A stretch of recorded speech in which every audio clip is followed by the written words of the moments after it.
અમદાવાદ મિત્ર ન્યૂઝની ટોપ 10 ખબરોમાં આપનું હાર્દિક સ્વાગત છે। સ્ટન્ટ કરનાર રિક્ષા ચાલકની ધરપકડ। અમદાવાદના ઓઢવમાં રિક્ષા ચાલકનો નાયક નહીં ખલનાયક હો મેં ગીત પર સ્ટન્ટ કરતો વિડીયો સોશિયલ મીડિયા પર વાયરલ થયો હતો, જેમાં પોલીસે આરોપીની ધરપકડ કરીને વધુ તપાસ શરૂ કરી છે। આરોપીની પૂછપરછ કરતા સોશિયલ મીડિયામાં ફેમસ થવા વિડીયો બનાવી વાયરલ કર્યો હતો। રિક્ષા ચાલક નિકોલમાં રહે છે અને ભાડે રિક્ષા ચલાવતો હોવાનું સામે આવ્યું છે। પોલીસે રિક્ષા કબજે કરીને વધુ તપાસ શરૂ કરી છે।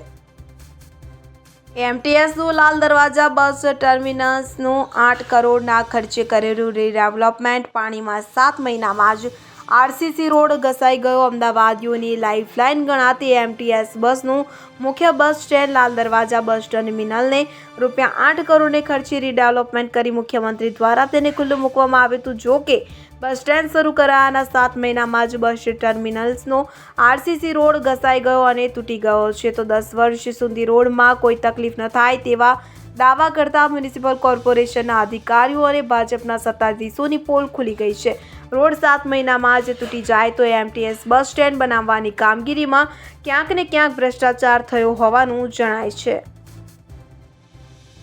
ગાંધી આશ્રમ પાસે કાર્ગો મોટર્સથી કલેક્ટર ઓફિસ સુધીનો રોડ થશે બંધ। દેશ દુનિયામાં ઓળખ ધરાવતા એવા ઐતિહાસિક સાબરમતી ગાંધી આશ્રમને 1200 કરોડથી વધુના ખર્ચે રીડેવલપમેન્ટ કરવામાં આવનાર છે કે જે રીડેવલપમેન્ટ પ્રોજેક્ટ અંતર્ગત ગાંધી આશ્રમ વિસ્તારના 200 મીટરના રોડને કાયમી ધોરણે બંધ કરવામાં આવશે, તો વૈકલ્પિક માર્ગ તરીકે ગાંધી આશ્રમ નજીક આવેલા કાર્ગો મોટર્સથી રાણી પેસ્ટ્રી બસ સ્ટેન્ડ તરફ રોડ બનાવવામાં આવ્યો છે।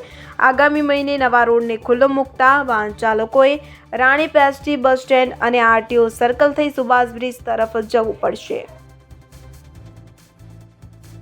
બિલ્ડરની બેદરકારીથી 500 લોકો હેરાન પરેશાન। અમદાવાદમાં દિવસે ને દિવસે ઝાડા ઉલટી અને ટાઇફોઇડના કેસમાં વધારો થઈ રહ્યો છે, તો ખાસ કરીને પ્રદૂષિત પાણીના કારણે પણ રોગચાળો વધતો હોય છે। ત્યારે શહેરના ગોતા વોર્ડના સોલા વિસ્તારમાં પ્રસંગ પાર્ટી પ્લોટ પાસે દેવસિટી બંગલોઝમાં પ્રદૂષિત પાણીના કારણે ઘરે ઝાડા ઉલટીના દર્દીઓ વધ્યા છે। સ્થાનિક રહીશોનો આક્ષેપ છે કે બંગલોઝની સામે નવી બનતી કન્સ્ટ્રક્શન સાઇટ આદ્ય આરંભના રમેશ કન્સ્ટ્રક્શન નામના બિલ્ડર દ્વારા બાંધકામ સાઇટની કામગીરી દરમિયાન ડ્રેનેજની તોડી નાખવામાં આવી હતી, જેને કારણે પીવાના પાણીમાં ડ્રેનેજનું પાણી જતા સ્થાનિક રહીશો બીમાર પડ્યા હતા।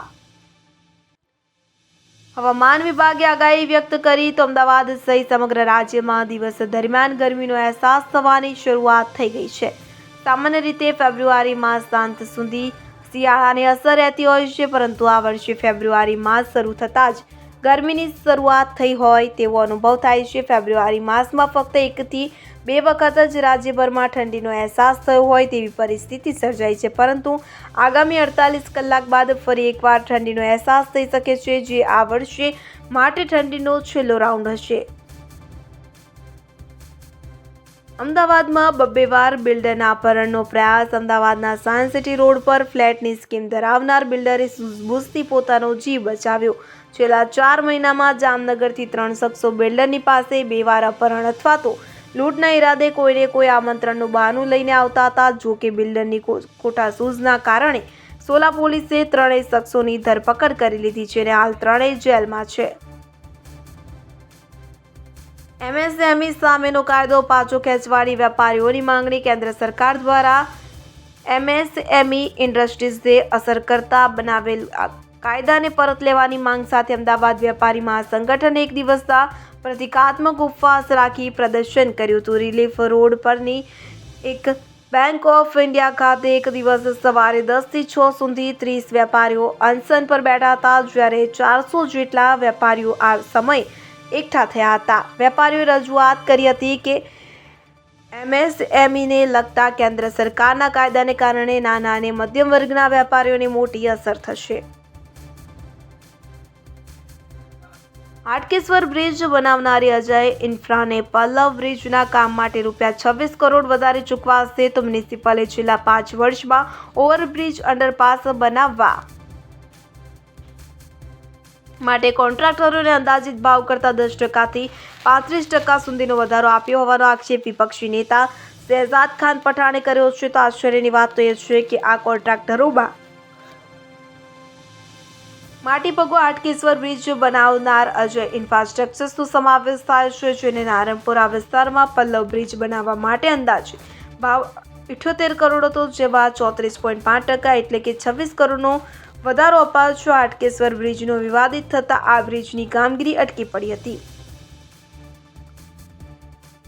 ક્રિમિનલ બાર એસોસિએશનનો ચૂંટણી વિવાદ હાઈકોર્ટમાં. મેટ્રો કોર્ટ બાર એસોસિએશનના ઉમેદવારોની ફરી મતગણતરીની માંગ. તો આ પરિણામોથી અસંતુષ્ટ 10 ઉમેદવારો એડવોકેટ સલીમ સૈયદ મારફતે ગુજરાત હાઈકોર્ટ પહોંચ્યા. તો તેમની અરજી ચૂંટણીમાં ફરી મતગણતરીની છે. તો આ સંદર્ભે ઓથોરિટી સમક્ષ પણ રજૂઆત કરી હતી. જો કે તેનો યોગ્ય જવાબ ન મળતા તેઓ હાઈકોર્ટ પહોંચ્યા હતા. તો બીજી તરફ એક મહિલા ઉમેદવાર જયશ્રી શર્મા પણ હાઈકોર્ટ પહોંચ્યા હતા. તેમની રજૂઆત હતી કે તેમને અને બીજા એક મહિલા ઉમેદવાર વચ્ચે મતોને લઈને ટાઈ પડી હતી, જેથી બાર દ્વારા રિઝોલ્યુશન કરાયું હતું કે બંને મહિલા ઉમેદવારોએ એક વર્ષ માટે હોદ્દા ઉપર રહેશે. અમદાવાદમાં પાણીજન્ય રોગચાળો વધ્યો. અમદાવાદ શહેરમાં પાણીજન્ય રોગચાળામાં વધારો થયો છે. ખાસ કરીને ઝાડા ઉલટી, ટાઇફોઇડ અને કમળાના કેસોમાં વધારો થયો છે. તો શહેરના પૂર્વ વિસ્તારમાં દાણી લીમડા, અમરાઈવાડી અને રામોલ હાથીજળ વિસ્તારમાં કોલેરા ફરી વકર્યો છે. તો ગત વર્ષના ઝાડા ઉલટી અને ટાઇફોઇડના કેસો સામે વધુ કેસ નોંધાયા છે. તો રોજના ઝાડા ઉલટીના કેસોમાં વધારો થઈ રહ્યો છે. ગત અઠવાડિયે 184 કેસ નોંધાયા હતા, જેની સામે 312 કેસ ઝાડા ઉલટીના થયા છે. અહેમદાબાદ મિત્ર ન્યૂઝની યુટ્યુબ ચેનલને સબસ્ક્રાઇબ કરો અને બેલ આઇકોન જરૂરથી દબાવો, જેથી દરેક મહત્વના વિડીયોની નોટિફિકેશન તમને મળતા રહેશે.